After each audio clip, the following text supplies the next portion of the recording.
Hi, welcome back to Pain to Power PT. I'm Dr. Ronnie, and today I wanted to talk about flare-ups. So flare-ups are something that every person with chronic pain or chronic condition deals with, and even people who maybe don't have chronic pain or don't define themselves as having chronic pain or a chronic condition. And I want to talk about this today because I am actually having a flare-up right now, and I wanted to take this opportunity to kind of talk about it while it's on my mind. Right now, my flare-ups that I have are far and few between, and I usually recover from them pretty quickly. So I want to kind of dive into what I do and also some of the ways that you too can also address your flare-ups. But first, I want to talk about flare-ups and why they occur. So lots of times they're often attributed to one thing, like I slept wrong, or I stepped wrong, or I got up wrong, or whatever it was, that there's usually one thing that we attribute it to, and it was often usually the last thing that happened. But honestly, it's really more usually a combination of things that we don't really think about. So I like to use the analogy of a teacup. If you imagine that your life is a teacup and only so many things can fit inside of your teacup, if you think about all the things in your life that you can do, right? So we think about work, we think about your kids, and how much weight, how many drops of tea is that in your teacup? Sometimes it's only 1 or 2 drops, sometimes it's half a cup. So if you have a big work deadline, that goes in your cup. Your kid is sick, then you get sick, then you start eating really poorly because everybody in your house is sick and you just don't have the time and the energy to prepare good, healthy food. So you're eating out more, or maybe you're having those kind of highly processed, quick, easy to make kind of foods. And then you're also having decreased physical activity. Maybe normally you get, a decent amount of physical activity, but you're being more sedentary because you're just so exhausted from everything and you don't have the time, and things just keep piling up. So your teacup keeps getting fuller and fuller and fuller and fuller. And then you have a bad night's sleep. Or you sleep in a weird position, or you step down out of the truck and you step down wrong.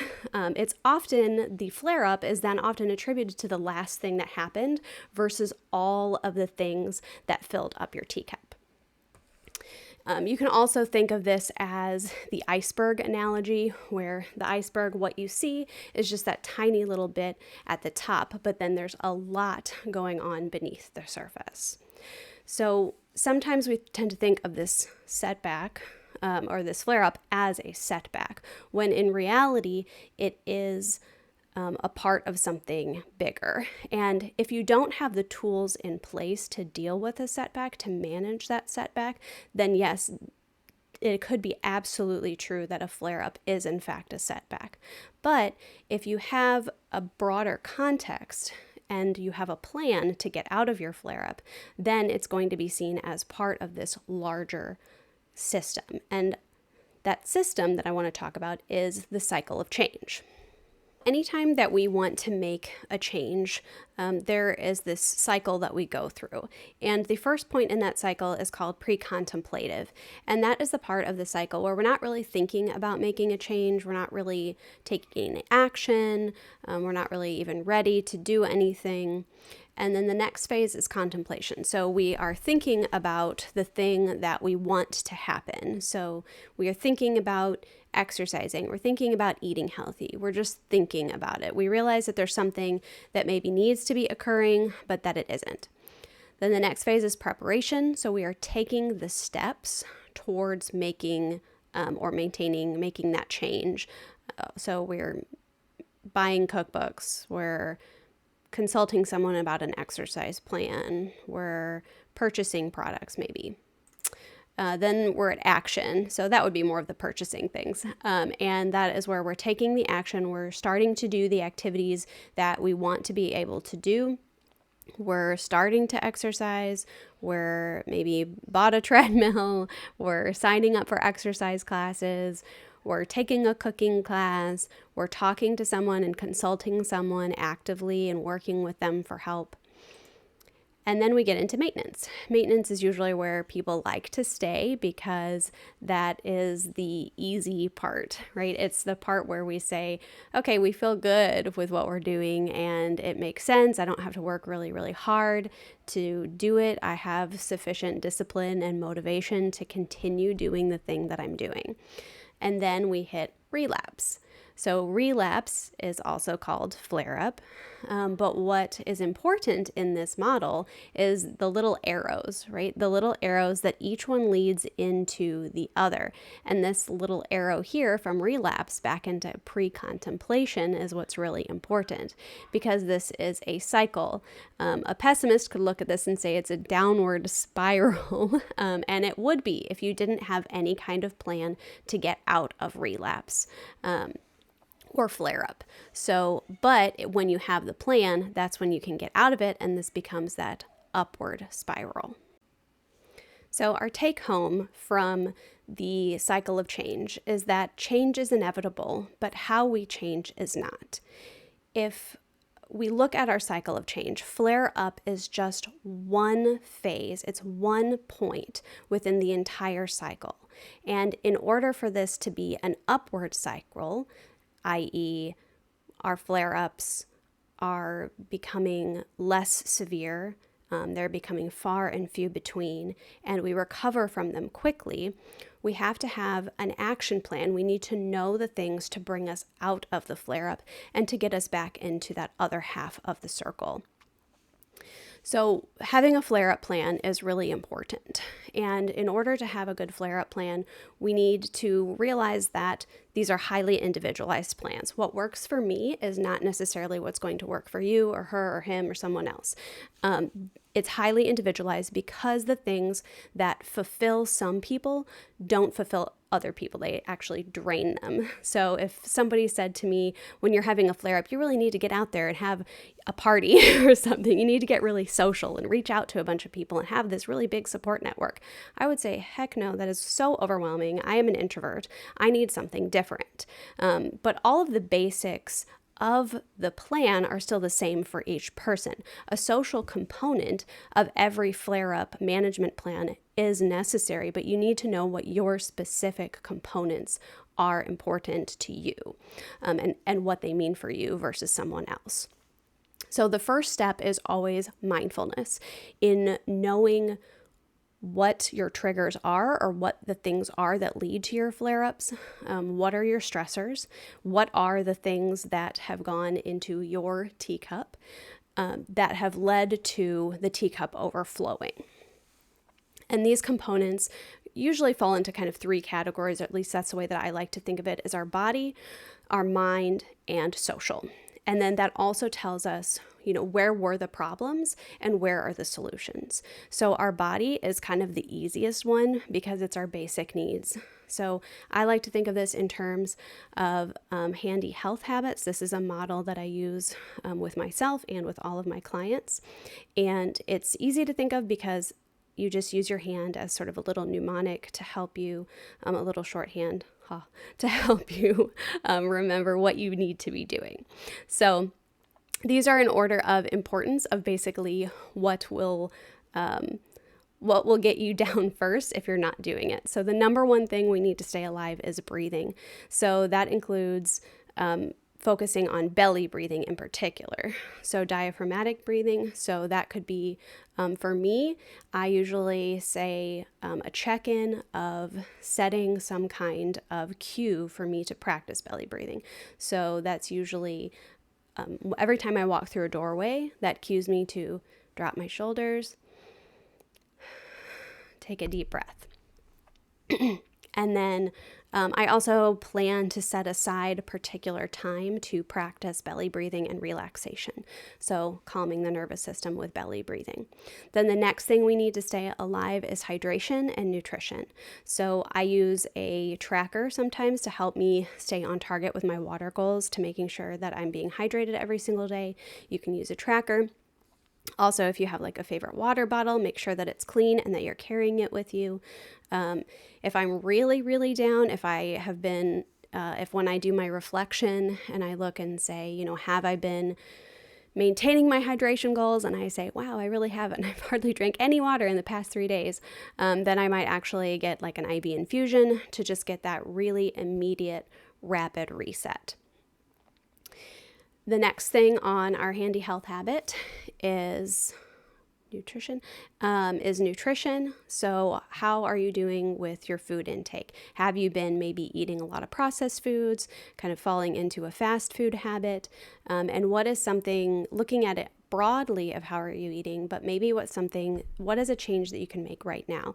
What is something you can take out, or what is something that you can add in? So maybe taking out some processed foods. Maybe, for me, I have been eating way too many chocolate chip Pop-Tarts. So I need to take a step back from those. And then I need to add in a couple more servings of fresh fruits and vegetables into my diet to get myself reset. The next thing on our list is sleep. Sleep is super important for healing, for regulating our nervous system, for learning, memory. Sleep is just so important. And if we're not getting good sleep, then we're really putting ourselves at risk for a flare-up. So making a plan for sleep. If you know you haven't been getting sleep, planning a catch-up day, and letting other people around you know that you're going to be doing this, saying, hey, I really need a catch-up day. I might be sleeping in a lot tomorrow. Please don't disturb me. I might be going to bed early tonight, so maybe we can't, stay up late binging Netflix.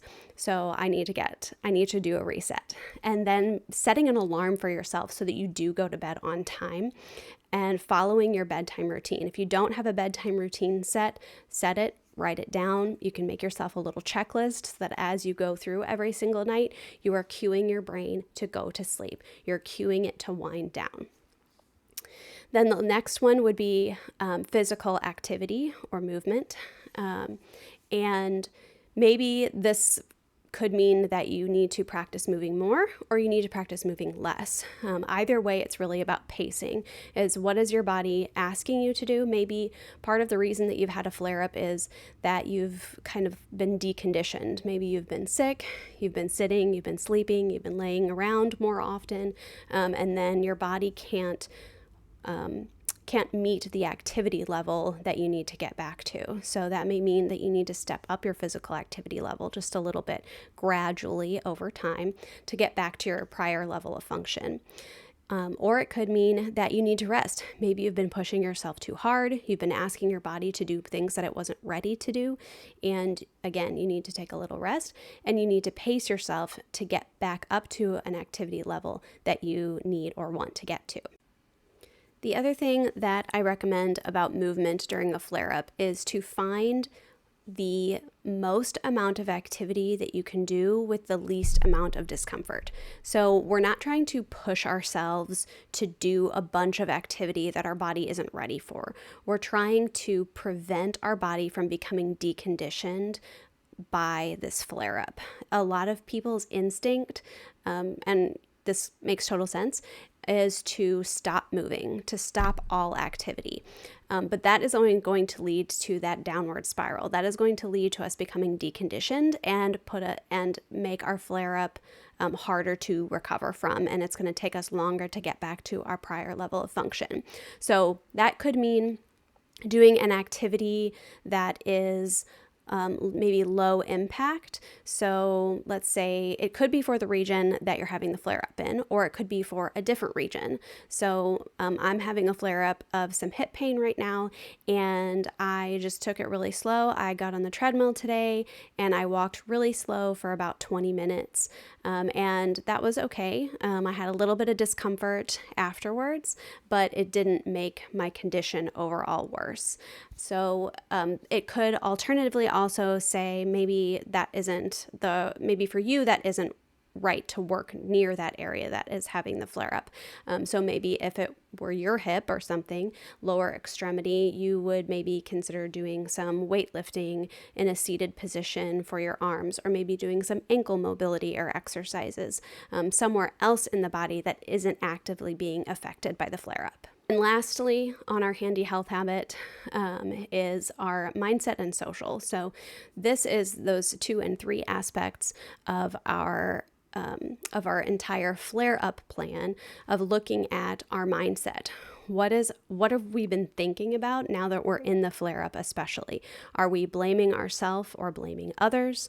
Are we ruminating, globalizing? I am a big globalizer. When I get into the throes of a flare-up, I'm like, oh my gosh, my entire life is terrible. I am this dysfunctional person. I can't even do a simple thing, a simple task. So I get down on myself about my function, but also thinking that things are like that all the time. So globalizing, those are a couple examples of some automatic negative thoughts. There are a lot of different categories of those. So paying attention to what those are for you. Maybe you're not a globalizer, maybe you're a ruminator, or a worrier, something like that, or catastrophizing. Catastrophizing is a really big one, and thinking, kind of taking things kind of in a mental downward spiral.